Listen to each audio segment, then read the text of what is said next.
Una nueva tecnología se acerca, subite a la generación E de GWM. Conocí la línea híbrida de Haval Holion y el H6, el modelo Hora, que es 100% eléctrico. Entra a www.gwm.com.ar.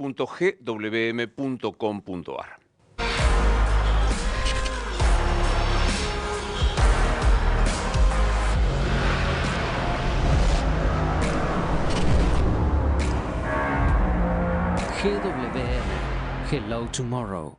Doctor Cotani, un gusto conocerte. Un gusto también, gracias por recibirme. Contemos una infidencia, recién Eliana Breyer, nuestra productora, nos decía, ¿qué ponemos en el graph? Economista, ex viceministro, argentino sufriente, ¿qué te define más? Bueno, es sufriente ser argentino. Yo me salvo un poco porque vivo desde hace muchos años en Estados Unidos, tengo mi familia ahí. Vengo seguido, lo más seguido que puedo, toda mi familia extendida está aquí, algunos en Córdoba, otros en Buenos Aires, otros, la mayoría en San Francisco de Córdoba, Claro. La Pampa Gringa. Vecinos, porque yo que soy de Rosario conozco toda esa zona. Fuiste viceministro de Economía exactamente en el primer momento de Javier Milei, ¿no? Claro, fue más que todo una especie de transición hasta el momento en que Toto Caputo pudiera reunir su equipo y reemplazarme, pues se me hacía difícil venir, no podía instalarme, si bien mi actividad en Estados Unidos ya es a media máquina, hago algunas consultorías y demás, pero traer a mi esposa, que todavía está ocupada, y era más difícil. Mis hijos están todos trabajando ya en Nueva York, así que desde el principio supe que era una especie de interinato. Que duró entre el 10 de diciembre del 2023 hasta... Hasta fin de junio. Entonces, bueno, fue... Me fui, yo creo que el 30 de junio ya estaba conversado con Caputo. No es fácil para los que son exitosos en la profesión, en la actividad privada, entrar en la administración pública. Vos no solo lo hiciste esta vez, sino otras veces más. ¿Dudaste en algún momento de decir, no, hipotecar la actividad privada, la libertad por la administración pública es complicado? No, no fue demasiado complicado, o sea, en todo caso, algunos de los problemas vinieron después, porque, bueno, todo lo que uno puede hacer para ayudar a su país, además, siempre tira un poco el ser nacional, entonces lo hice con mucho gusto, pero con algunas dudas sobre si me estaba insertando en un gobierno con el que tenía de por sí una gran afinidad ideológica, aunque todavía no se sabía bien qué era esa ideología. Yo no soy libertario, me podría definir más como un liberal conservador. La palabra liberal es confusa porque en Estados Unidos el liberal es otra cosa. Izquierda, digamos, creer en los mercados, creer en que el gobierno, no diría que cuanto más chico mejor, pero cuanto más eficiente mejor. Esas son cosas que obviamente compartía con lo que había sido la campaña de Milei. En algunas cosas pude haber no hecho mis deberes, en el sentido de que yo venía con la idea de que la política monetaria y cambiaria iba a ser una política de libre mercado y de eliminación del cepo. Y bueno, y ahí tuve que tener un poco de paciencia en el proceso porque en realidad, bueno, eso se demoró Claro. bastante. Voy a dar vuelta al reloj que cuenta nuestra entrevista. Desde que te fuiste del ministerio a hoy, pasaron 15 años en la Argentina, Sí. como suele suceder. Ubiquémonos ahora, fines de septiembre del 2025. ¿Qué ves de la coyuntura económica? ¿Qué diagnóstico haces? Bueno, yo creo que hay cosas, se ha logrado un avance muy grande y cultural en lo fiscal, por ejemplo, en la necesidad de reformas de fondo, ¿no es cierto?, para bajar el costo argentino, para permitir que, con suerte, cuando los problemas fiscales empiezan a ser menos apremiantes, bajen algunos impuestos de esa gran cantidad de impuestos que afectan el costo argentino. Pero hubo una demora en, por ejemplo, haber permitido que una política monetaria cambiaria más conducente a evitar las típicas distorsiones de precios relativos, el atraso cambiario, era necesario acumular reservas, todo eso fue demorado. Pero la buena noticia es que se llegó a un punto en que, y afortunadamente, con esta ayuda o apoyo del gobierno de los Estados Unidos, y como ya no hay más remedio que hacerlo, que tal vez habría que haberse hecho desde el principio, se va a hacer porque no hay otra, porque no es posible seguir interviniendo en el mercado o retrasando la solución al problema de la distorsión del tipo de cambio real, que no significa que uno no cree que hacia el futuro puede haber una moneda fuerte en la Argentina, pero recién cuando se den las condiciones para que eso ocurra, es decir, cuando tengamos más exportaciones, cuando tengamos más competitividad en la economía, o sea, llegará el día, pero en el momento urgen otras cosas, urge dar precisión y confort sobre cómo vamos a pagar la deuda con los bonistas. Tenemos el apoyo del Fondo Monetario, pero eso es para pagarle al Fondo Monetario. Tenemos el apoyo de los otros organismos internacionales, pero eso es para pagarse. Mismos. Entonces la duda es quién le paga a los bonistas para no tener que caer de nuevo en un default. Separo algunas cosas que dijiste Sí. porque me parecen interesantes. Coincidimos que la semana, no la que pasó, aquel jueves y viernes, fue una semana horribilis para el gobierno hasta que llega el apoyo de la tesorería. Fue una semana muy mala con consecuencias impredecibles, ¿verdad? Sí, fue muy mala porque se mezclaron las dos cosas. Uno, el temor que ya venía increciendo, que era de que se firmó el acuerdo con el fondo en abril. Al principio las cosas se estabilizaron muy bien porque no ocurrió la depreciación que por la flexibilidad cambiaria la gente temía que iba a ocurrir, pero se sabía que había una especie de pecado original ahí que no estaba resuelto, pero entonces la apuesta era, pero sí nos va bien en las elecciones, entonces bueno, esta narrativa, ¿no es cierto?, de que todo el problema era político, el temor al regreso del populismo y demás, pero había dos problemas. Había un problema de fondo que debía resolverse, y que la pregunta era, ¿llegaremos a las elecciones antes de resolverlo bien o se desatará la tormenta antes de las elecciones? Y obviamente la elección de Buenos Aires fue un detonante, ¿no?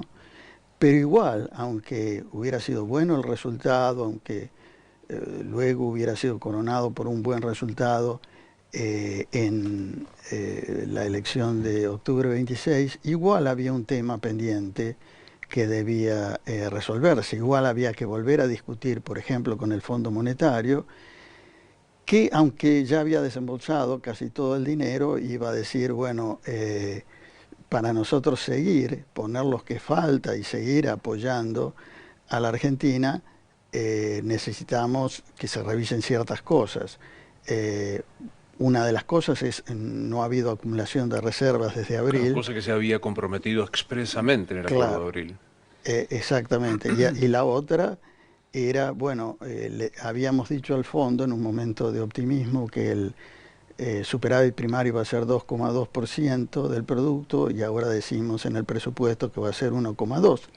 Nada en el tema fiscal nada que fuera a dar lugar a un problema serio. 1,2 es un buen resultado fiscal, pero de todas maneras cuando uno firma algo y después lo cambia, se necesita un waiver o cierto reseteo, digamos, Claro. del programa, ¿no? Pero el presidente decía, no compramos reservas porque el dólar se va al piso y ahí vamos a comprar. Nos olvidamos que el dólar se vaya a ir al piso de la banda, ¿no? Sí, eso siempre fue una ilusión que nadie le veía demasiado sustento. Un poco la idea, creo que siempre tuvo el presidente Milei, es que se iba a poder generar una astringencia monetaria tan grande, una escasez de pesos tan grande, que la gente iba a desprenderse de vender los dólares. los dólares. En parte eso iba a conducir a un peso aún más fuerte que el que había. En parte el dólar iba a circular, lo que se llamó la dolarización endógena, pero que en definitiva no prosperó, porque lo que cuesta al argentino es desprenderse Claro. del dólar, al que ve como la moneda buena, ¿no es cierto? Entonces, cuando yo creo que le costó mucho a Milei sacarse esa idea de la cabeza. Creo que lo que estaba en su cabeza era el peso es el problema. Él hizo campaña por la dolarización. No teníamos reservas para dolarizar a El Salvador o Ecuador, pero un poco la idea era, pero la economía se va a dolarizar sola, porque como el peso es un problema no lo vamos a emitir. Y eso explica, a mi modo de ver, por qué Milei nunca se preocupó por que el mercado del peso fuera libre, porque estaba destinado a, de alguna manera, desaparecer. Creo que él cree fervientemente en la libertad de todos los mercados, pero en el del peso no.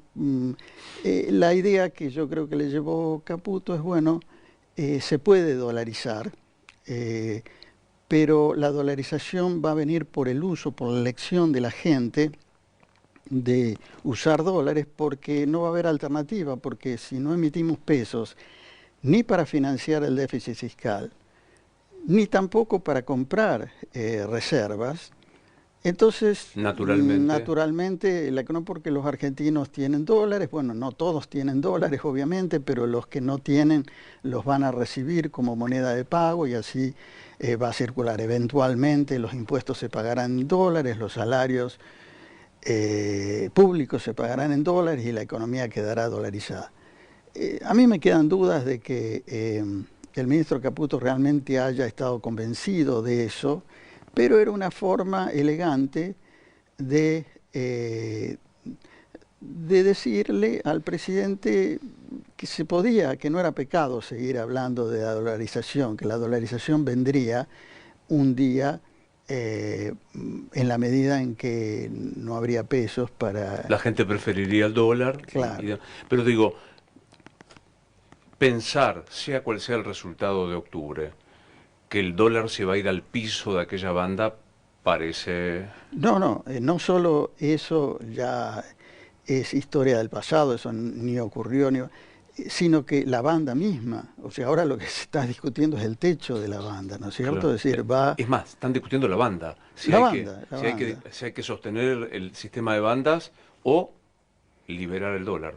Claro, ahora hay una sola forma en que uno puede ver cómo esto se cierra, no solo cómo se cierra, sino cómo se facilita el camino a que la economía vuelva a recuperarse y esta vez empieza a crecer e inclusive que cualquiera sea el resultado electoral de octubre, el gobierno se aproxime fortalecido a la elección del 2027, que es la que realmente importa para asegurar continuidad y para disminuir el riesgo país.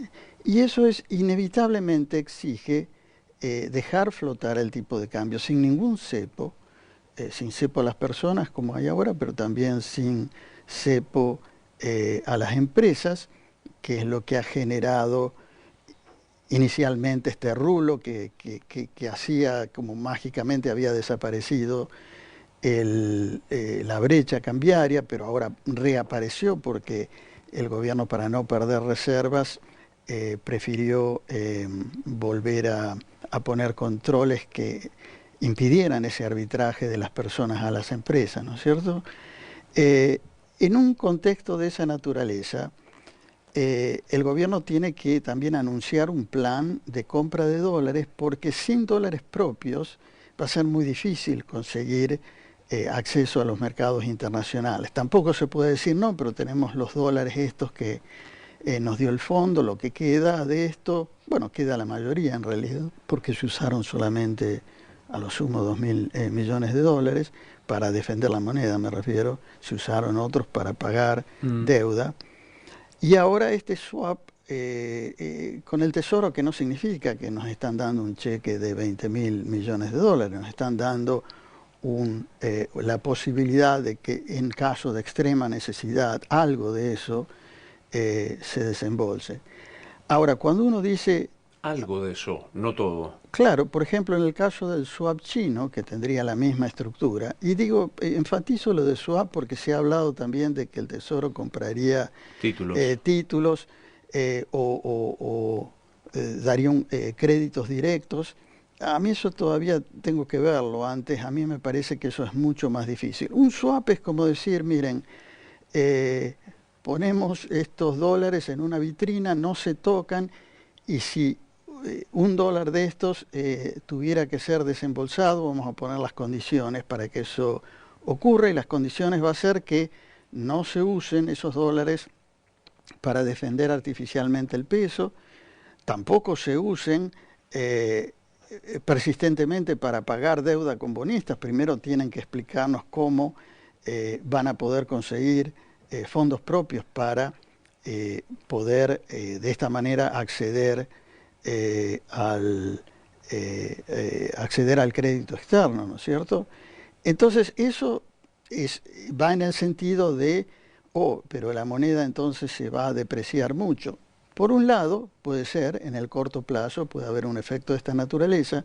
Por el otro, la eliminación del cepo y la promesa de no volver a restablecerlo alienta la entrada de capitales que presionan el sentido contrario. O sea, ese ajuste se puede dar con mucha facilidad en el contexto del año 2026, con a lo mejor alguna aceleración en la inflación, pero estamos viendo que el paso de devaluación, lo que se llama el pass-through a precios, no es tan alto, entre otras cosas, porque la economía se ha mesetado, y por lo tanto no habría que temerle a eso. Al contrario, yo creo que facilita un ajuste que necesariamente debe ocurrir. Déjame que repase algunas de las cosas que dijiste para los legos en economía, como quien te habla, no solo lego, sino torpe. Pero digo, creer que el swap de los Estados Unidos es que Scott Bessent pone 20.000 millones de dólares en la Argentina sin condición es una tontería. Es una tontería por dos razones. Primero, que ni el propio Scott Bessent, por más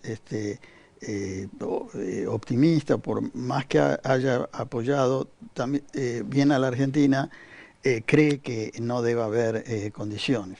Recordemos que el Tesoro no tiene capacidad de monitorear un préstamo a la Argentina. El Tesoro va a recurrir al Fondo Monetario, que sí tiene la capacidad técnica, y en eso, en el mismo monitoreo del programa con el fondo, va a venir el monitoreo de qué se hace con este dinero. En el mejor de los casos, lo que Scott Bessent quería es que no se desembolse nada, que esto sirva solamente para generar como una credibilidad. Claro, una especie de backstop facility. Por otro lado, si bien son rumores, existe la presunción de que no todo el mundo en el gobierno de Estados Unidos está demasiado contento con esto. Yo me animaría, conociendo lo que uno conoce del gobierno de Trump, que, por ejemplo, Marco Rubio, podría haber sido 20.000 millones de dólares para la Argentina, cuando le dimos 1.500 a El Salvador y casi nada a Noboa, por hablar de alianzas estratégicas. Parece mucho, es mucho. O sea, este es un gobierno que ha cancelado toda ayuda a través de USAID, que es el organismo que presta, que hace asistencia financiera internacional por montos mucho menores y a veces ridiculizando ciertos usos que se hacían de estos dineros. Pero está eso, está el tema de que los agricultores, los chacareros americanos y los argentinos compiten. El farmer americano enojado. Enojado porque, no tanto por lo de Argentina, sino porque la política de tarifas de Trump llevó a que China cortara las importaciones americanas de soja y ahora esto de alguna manera favorece o le da una oportunidad a la Argentina para entrar en ese mercado. O sea que no hay, yo no veo que haya más que una señal de apoyo seguida por un montón de condiciones, de las cuales la más importante es, bueno, no piensen que esto es para sostener el peso tendrá que flotar y encontrar su nivel de equilibrio, y explíquennos de dónde van a salir las reservas para... El ingreso genuino para pagar. Para pagar o para conseguir renovar créditos. Entiendo. Ahora, no es solo renovar lo que vence en capital. Por ejemplo, hoy en día el Tesoro hace un superávit, ¿no es cierto? Ese superávit es en pesos. ¿Qué va a hacer con los pesos? Tiene que comprar dólares para pagar los intereses que son en dólares. Si no, va a acumular pesos y retirarlos de la circulación. ¿Es esa la idea?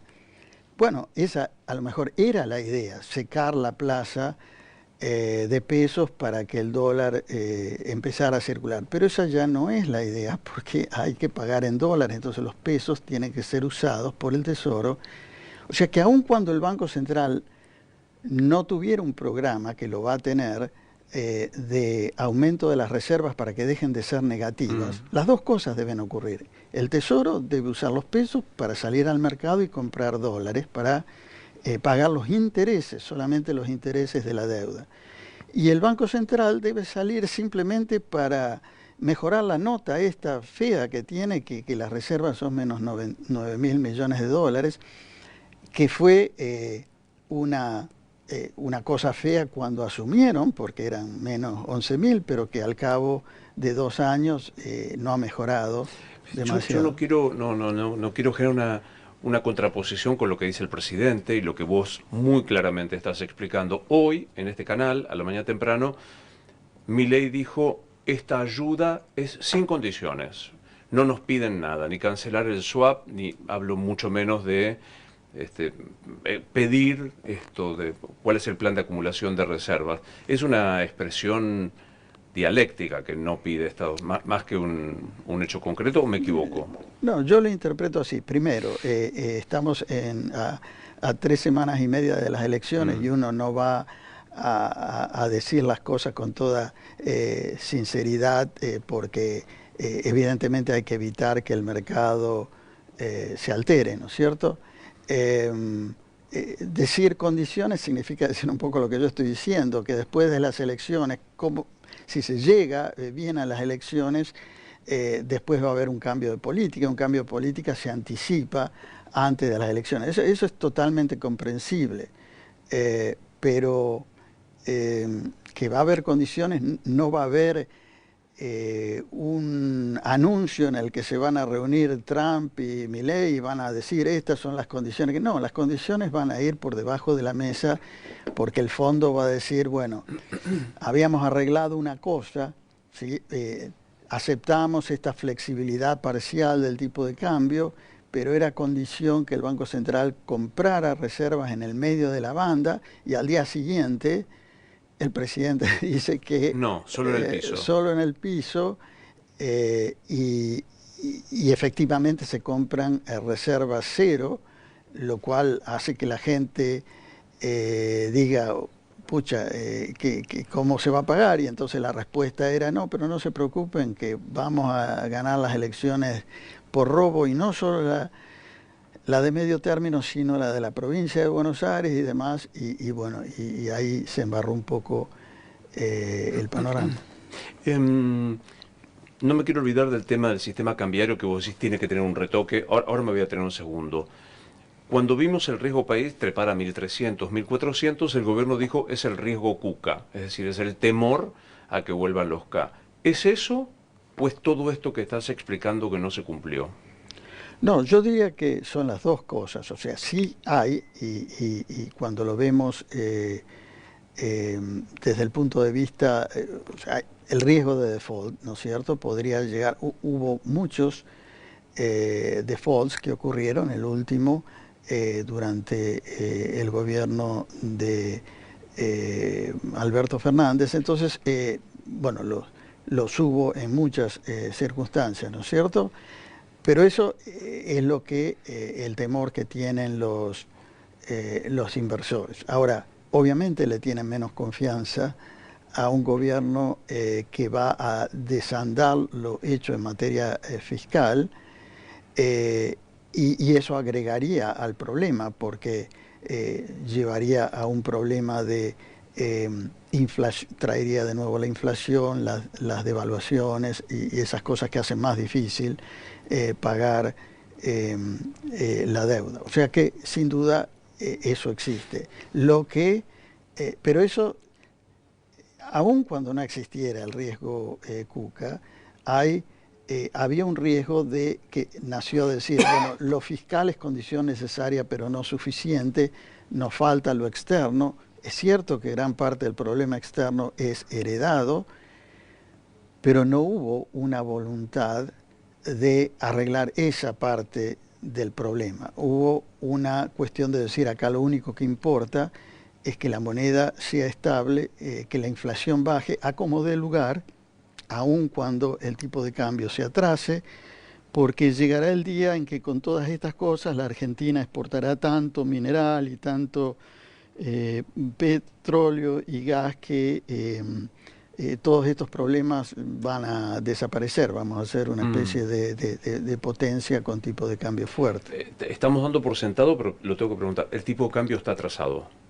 Sí, y ahí quiero hacer esta aclaración, que es una aclaración más bien académica, pero la gente siempre, esta es una entelequia, es una cosa que siempre se discute en la Argentina comparando con otros niveles. Uno puede decir, bueno, pero no está atrasado con respecto al nivel que había en el 2015, o no está atrasado con respecto al promedio de los últimos años, o está menos atrasado que en la salida de la convertibilidad o en los finales. Todas las cuales cosas son ciertas, pero no es una métrica que resulte relevante. La forma de saber si un tipo de cambio está o no atrasado es ver si se combinan dos problemas simultáneamente. Uno es el problema de una cuenta corriente deficitaria y el otro es el problema de una economía que no alcanza el pleno empleo, que tiene capacidad ociosa, que tiene desempleo, subempleo, etc. Si las dos cosas existen, no podemos decir que la cuenta corriente es simplemente un exceso de gasto. Si la gente gasta más de lo que tiene y lo puede financiar, entonces eso es el problema. Hay que reducir el gasto porque hay demasiado gasto. No, cuando uno tiene una situación de desempleo crónico, de exceso de capacidad, no hay exceso de gasto. Es decir, no hay que confundir lo que es una identidad contable con una cuestión de equilibrio. Lo que hay es ¿qué significa la cuenta corriente deficitaria? Significa que la gente demanda muchos bienes comercializables, es decir, exportables o importables. ¿Por qué los demanda? Porque están baratos. Y al mismo tiempo, ¿qué significa que haya desempleo? Que hay exceso de oferta deseada de los bienes que no se comercializan, los bienes que son servicios, cosas que no se pueden comprar y vender en el exterior, no se pueden exportar, no se pueden importar. La salud, la educación, bueno, las comidas fuera del hogar. Cuando uno nota que esas cosas ajustadas por el nivel del salario, porque no es tampoco cuestión de decir, no, pero yo fui a Londres y salía más caro comer y peor todavía. Esas comparaciones no bastan, no, ajustado por el nivel del salario. Si yo veo que hay cosas que se han vuelto muy caras relativamente y cosas que se han vuelto muy baratas, es porque el precio relativo de las dos está desajustado. Y hoy se dan las dos condiciones. Y hoy se dan las dos condiciones. El déficit de la cuenta corriente y y lo que se llama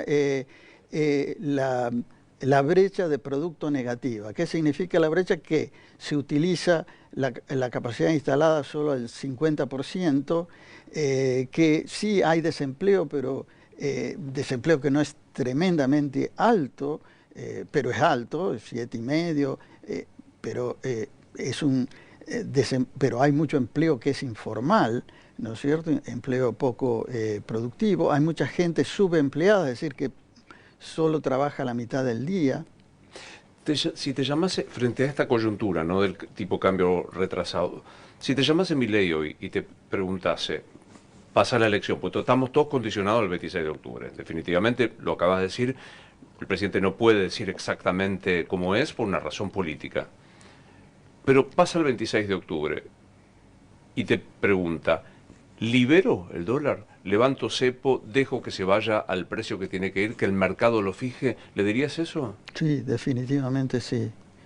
Pero ¿qué va a pasar? Va a pasar esto y nadie dice que las devaluaciones son siempre duras porque son en el corto plazo recesivas, porque bajan los ingresos de las personas. Todos sabemos que no es bueno, pero es como cuando uno está enfermo y tiene que tomar una decisión sabiendo que si se opera las cosas van a seguir bien. Cuanto antes mejor.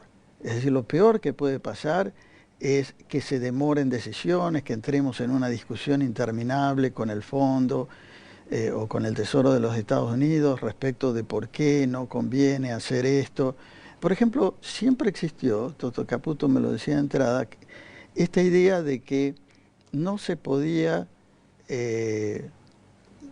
la idea original, la idea que yo traía, la idea que yo quería apoyar y que me hubiera gustado que se implementara, sino de entrada a los pocos meses de la gestión, era que hubiera, como decía al principio, para todas las operaciones, que era la idea que Domingo Cavallo había estado diciendo durante 2 años, hay que simplificar el sistema cambiario.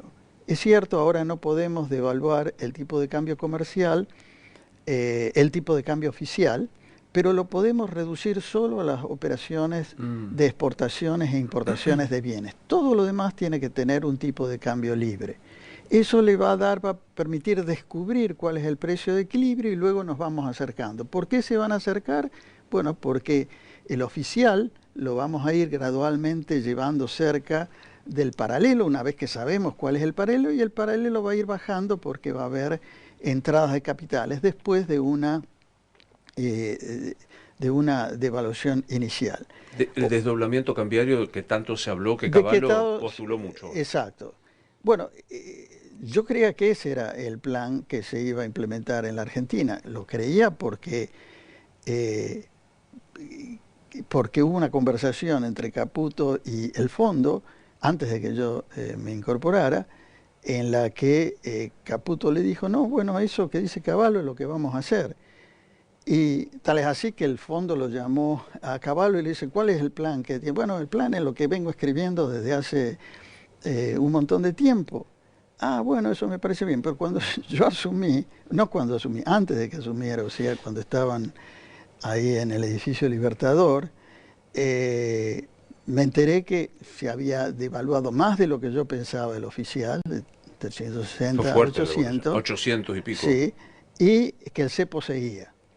Y bueno, digo, ok, a lo mejor, y que había un crawl de 2%. que era un poco lo que postulaban otros economistas, que no eran Cavallo, sino Arriazu, De Pablo, etc. Entonces ya cambió la orientación. Bueno, yo pensaba esto será temporario, pero eventualmente cuando se pueda, vamos a ir a este sistema dual que luego se va a unificar. Bueno, lo de la dualidad ya no tiene sentido. Ahora hay que ir a un tipo de cambio único de golpe, sin escalas, ¿no es cierto? Pero ahí te va a decir, hago de abogado del diablo. Sí. Ok, doctor Cotani, yo suelto el dólar. Se corrige hacia arriba, da la impresión de que se corrige hacia arriba. Y lo que técnicamente se llama pass-through, o sea que el traslado de precios va a ser más fuerte, es decir, devalúo la moneda y le quito poder de compra al trabajador. Sí. No puedo, te va a decir el político, no puedo hacer eso. Bueno, pero si no puede hacer eso, entonces se viene algo mucho peor, que es, de nuevo, ¿qué vamos a hacer con la deuda? ¿Quién nos va a prestar en esas condiciones? O sea, ¿cuál es el problema de por qué es el miedo a que se vaya arriba? Porque al mismo tiempo que uno libera el tipo de cambio, tiene que anunciar un programa de que va a comprar tantas reservas por mes para demostrar que hay un esfuerzo, que las reservas del Banco Central pasan de ser de menos 9.000, bueno, al menos en los próximos 3 meses a 0, que además el Tesoro argentino va a salir a comprar dólares para pagar intereses, como forma de decir, sí, yo sé que podría usar estos dólares que me quedan, que nos desembolsó el fondo, pero después cómo le pago al fondo. Empieza toda esta cuestión de, bueno, si lo uso para una cosa, no lo puedo usar para la otra. Entonces, hay un momento en que hay que elegir el peor de los males. Hay un problema de corto plazo que se agrava, que es el del ingreso de las personas, el jubilado que va a tener menor poder adquisitivo, el asalariado también, pero si al mismo tiempo que uno da esa señal y la da con mucha convicción, porque va a ser difícil para cambiar de discurso, ¿no es cierto? Hay que decir, no, sí, ahora creemos en el mercado del peso, el peso encontrará su nivel de equilibrio y nos comprometemos a no poner ningún cepo, nunca más. Entonces va a haber entradas de capital. ¿Cómo se producen esas entradas de capital? Bueno, por un lado están las buenas, las de largo plazo, pero el RIGI tiene la normativa para que no haya cepo para ese tipo de inversiones. Pero en el cortísimo plazo están los flujos financieros, lo que habitualmente se llama el carry. Si yo combino una tasa de interés de 2 dígitos, con que al principio se soltó el tipo de cambio y se sobredepreció, lo que a veces uno escucha y se llama overshooting, ¿no es cierto? Luego uno ve, la Argentina tiene tasas de interés del 25%, lo que sea, y encima el peso se va a apreciar porque se sobredepreció. Y yo me voy de cabeza a la Argentina, aunque sea en el corto plazo, que es lo que van a hacer, eliminado el cepo. Ahora, eso que uno no quiere para un país que usa ese mecanismo para sostener la moneda terriblemente apreciada y que después se da vuelta y la gente así como entró sale, en este caso sería estabilizador. Porque sería una ayuda momentánea. Claro, algo que ocurriría espontáneamente y endógenamente, no algo impulsado por el gobierno. Está tan devaluado el tipo de cambio, son tan atractivas las tasas de interés, se diría, por ejemplo, a las 2 semanas de que eso ocurriera, que con la rapidez que hay, el tipo de cambio se aprecia y la economía se estabiliza. Ahora, para esto tenés que, como vos dijiste, con gran decisión política y gran coraje, decir, bueno, todo no marchó de acuerdo al plan. Exacto, ese es el tema. Y tenés que decir, yo les dije que en agosto del año que viene, del 26, la inflación va a ser 0. Y no van a pasar las dos cosas, ni la inflación, porque da la impresión de que va a haber un traslado más o menos. Sí. Digo, ¿vos le ves uña de guitarrero a este gobierno como para decir, no todo marcha de acuerdo al plan y la inflación no va a ser 0 el año que viene?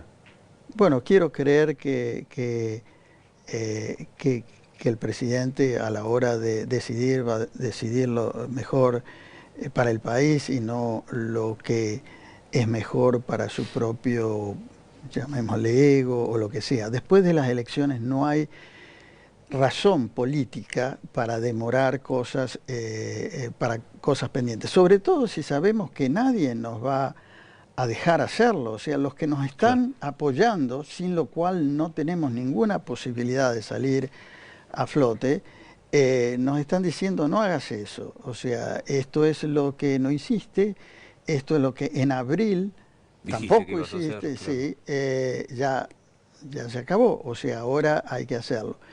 Y el presidente puede encontrar todas las formas elegantes de explicar que lo que quiso hacer tenía un sentido, en el sentido de no quería hacer pagar costos demasiado exagerados a la población, pero que las circunstancias se dieron de otro modo y que a esta altura hay que, de la misma forma que va a tener que darse un baño de humildad en los temas políticos, en el tema de ir a buscar consensos, coaliciones, etcétera, que también se lo va a pedir el propio gobierno americano como condición. O sea, porque si no, no van a salir reformas. O sea, y si uno dice, oh no, pero esto no se puede hacer, porque en la medida en que empezamos a ceder la cuestión fiscal, que es la columna vertebral de nuestro programa, se empieza a desvirtuar. Y no, o sea, el resultado fiscal es un resultado de muchas cosas, es un resultado de todo, por ejemplo, del crecimiento. O sea, lo peor que le podría pasar a la Argentina es que poner líneas artificiales que no se cruzan en lo referido a los componentes del gasto, la economía se estanca y la recaudación impositiva deja de crecer, entonces tenemos que salir a cortar más el gasto, etcétera. O sea, es bueno, lo de la cultura es bueno y creo que ha sido un aporte enorme de Milei, pero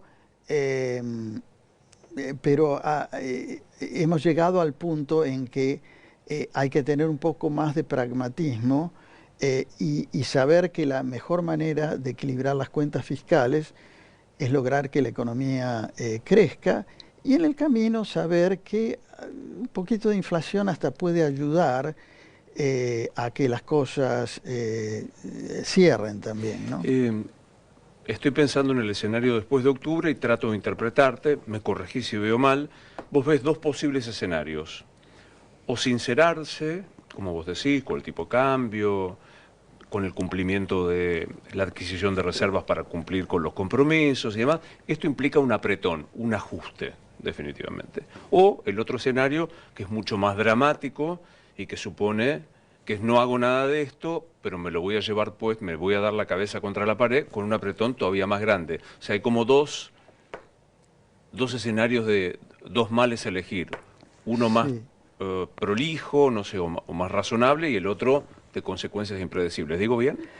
Sí, o sea, pero con esta salvedad, o sea, el posibilitar un ajuste en la forma de flotación y un programa de compra de reservas que pueda implicar una depreciación puede no ser tan dañino sobre los ingresos de las personas en la medida en que lo que importa es la inflación más que el tipo de cambio en cuanto al ingreso de las personas. Hoy estamos en un orden de pass-through mucho menor que... entonces, yo no quiero poner números porque no sé a dónde va a ir, pero si un 20% de lo que del aumento del tipo de cambio se trasladara a los precios, no sería el fin del mundo. O sea, ahora, si fuera el 100%, ahí evidentemente no. Pero ahí es cuando la política de gasto social puede, y a lo mejor pareciera que voy a decir una herejía, con respecto a lo que es el dogma fiscalista del gobierno, pero imaginémonos, si la moneda se devalúa en términos no solo nominales sino reales, se recauda más impuesto a las exportaciones en valor peso. Eso es una entrada automática, sin esfuerzo, a las arcas fiscales. De nuevo, y también puede parecer una herejía, pero un poquito de inflación que licúa algunos gastos, no necesariamente los buenos, sino los malos, un poquito más de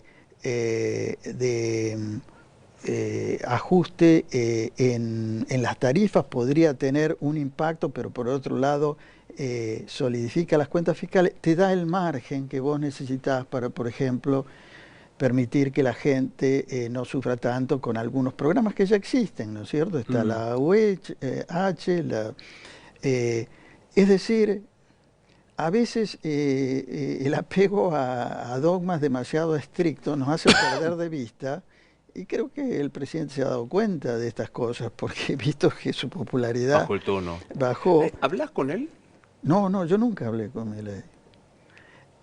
No, es por eso, yo a veces me río cuando la gente dice que yo era el número 2, como si yo era...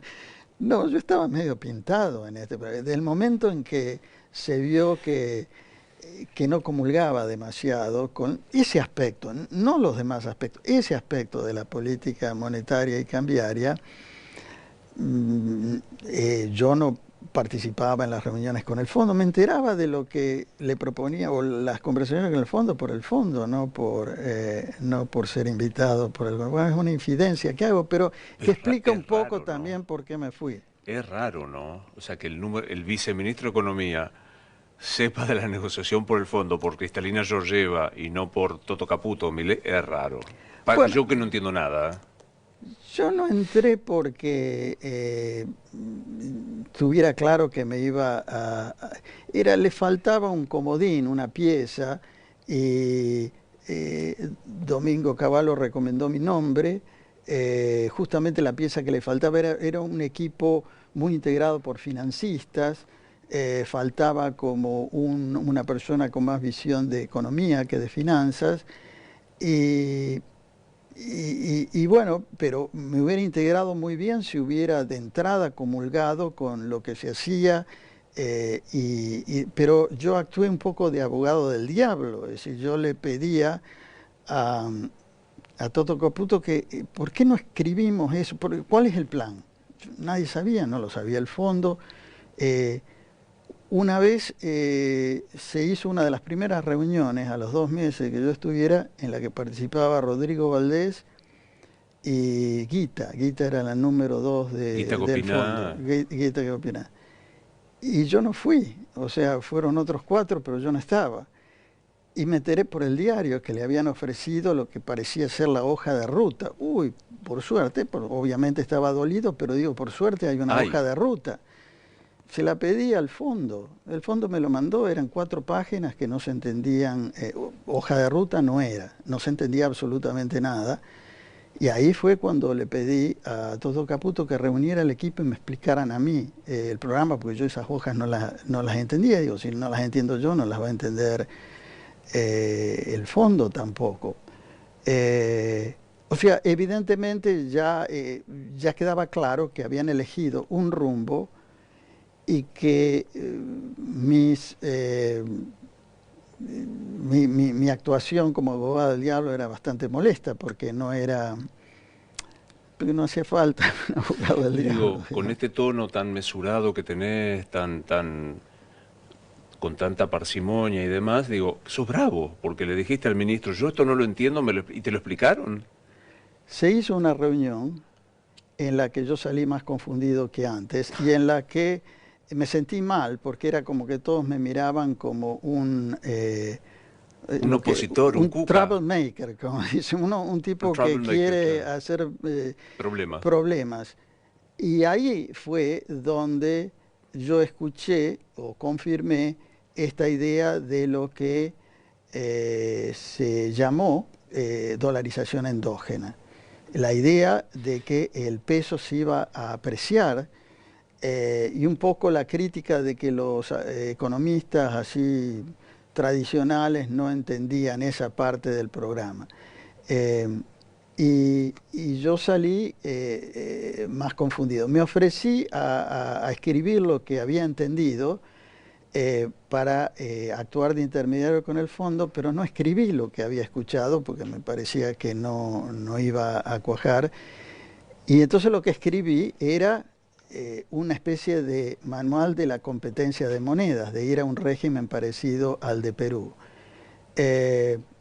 Nunca ese paper llegó a manos Del fondo. de nadie. Pues sí, no sé si llegó a manos del fondo, a lo mejor yo se lo di, pero no se discutió internamente como, bueno, sí, tenemos que ir en este sentido. Por eso cuando en agosto del año pasado, yo ya estaba afuera, yo escribí algo en La Nación en donde decía el gobierno se tiene que ir hacia la competencia de monedas y no hacia la dolarización endógena, que habían empezado a usar Milei y Caputo los términos a veces en forma confusa como si eran lo mismo, pero no eran lo mismo. O sea, competencia de moneda significaba dejar que el peso y el dólar compitieran, que la economía se remonetizara en pesos y en dólares, como era el caso en la convertibilidad, pero esta vez sin el tipo de cambio fijo, sin el corset del tipo de cambio, con un tipo de cambio que flotaría dentro de limitaciones, una vez que el país tuviera reservas,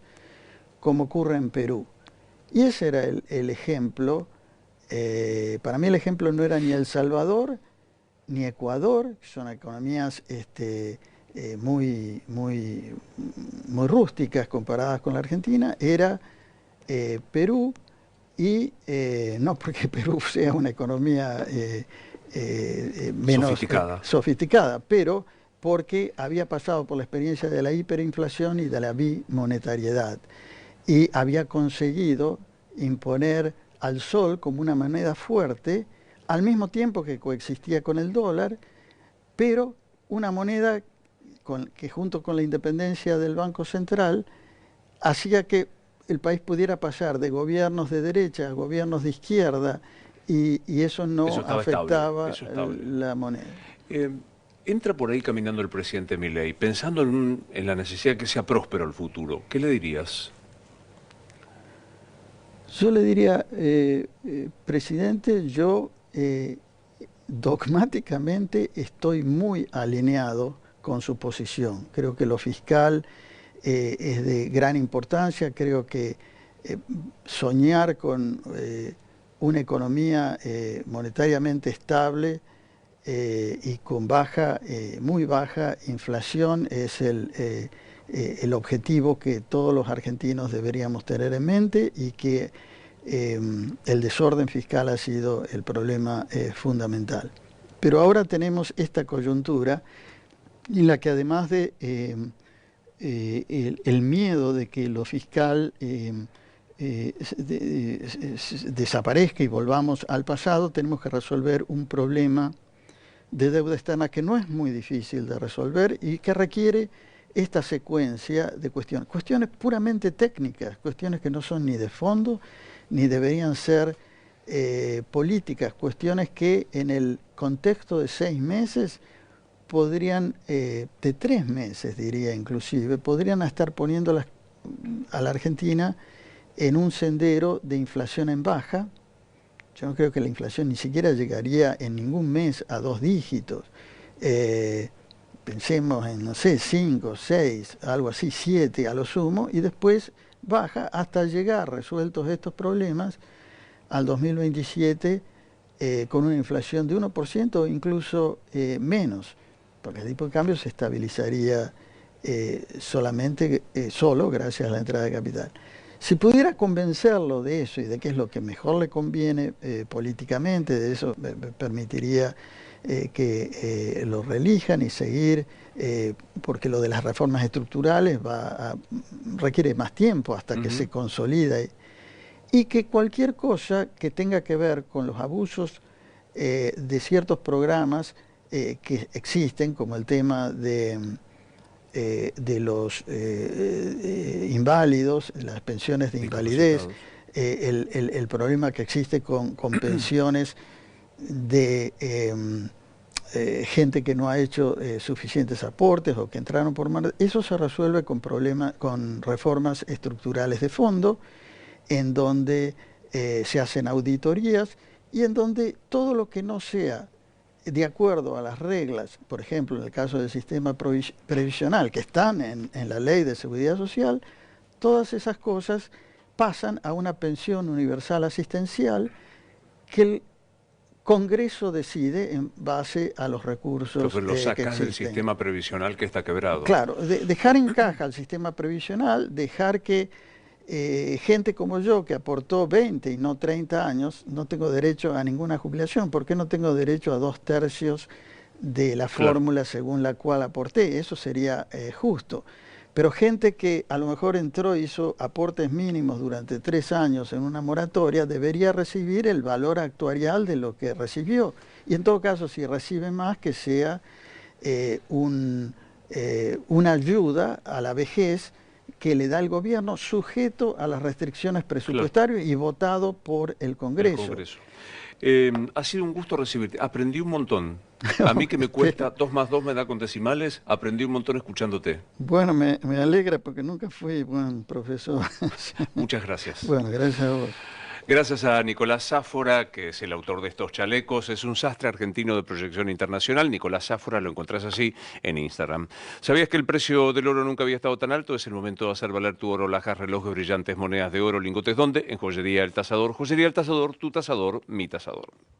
Toda una vida dedicados a la joya. Pensá vender al mejor precio. Visitanos. Joyería El Tasador. Avenida Corrientes 2810, esquina Pueyrredón. Joyería El Tasador. Tu tasador, mi tasador.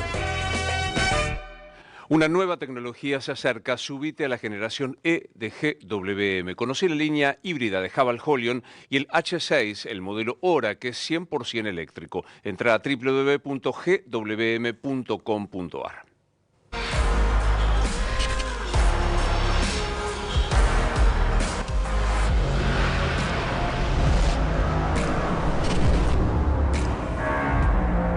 GWM. Hello Tomorrow.